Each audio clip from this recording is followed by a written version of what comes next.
The man is jailed for 9 years, the longest prison sentence so far after the wave of riots in England and Northern Ireland last month.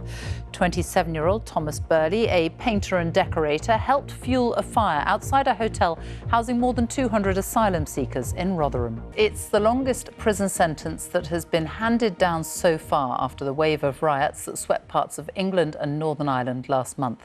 27-year-old Thomas Burley from Rotherham has been sent to jail for 9 years after helping to set fire to a hotel housing asylum seekers in the town and attacking police officers in August.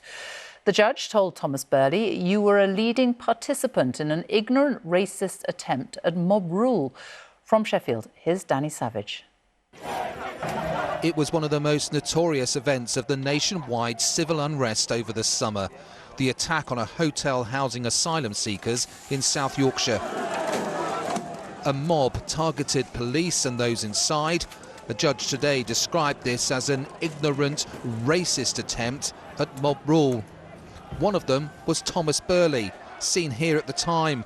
He was filmed throwing a bin at officers and then stoked the fire in a burning wheelie bin rammed against one of the hotel exits. He today received the longest prison sentence yet for anyone involved in rioting. The judge directed withering criticism at Burley as he was sentenced this afternoon.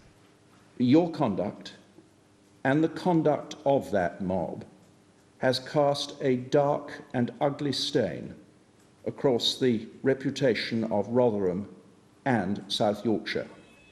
Those in the hotel were terrified by what occurred outside, and when the building was entered, coupled to the fire, which was deliberately started, they thought they were about to die.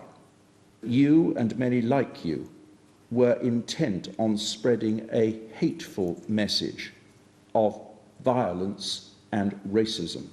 Further details of what it was like for staff in here at the time were also heard today. They barricaded themselves into what was described as a panic room in the kitchen area, pushing freezers against the door, fearing the mob would get them. It wasn't the only case relating to the wider unrest today. The oldest person to be charged, 81-year-old Keith Edwards, pleaded not guilty to threatening behaviour at a protest in Nottingham. And Ricky Jones, a Labour councillor since suspended, denied encouraging violent disorder at a protest in London. But in relation to the hotel attack, the judge called Thomas Burley a dangerous offender who would serve 9 years in jail and a further 5 years on licence. The stiffest sentence so far of those convicted and jailed. Danny Savage, BBC News, Rotherham.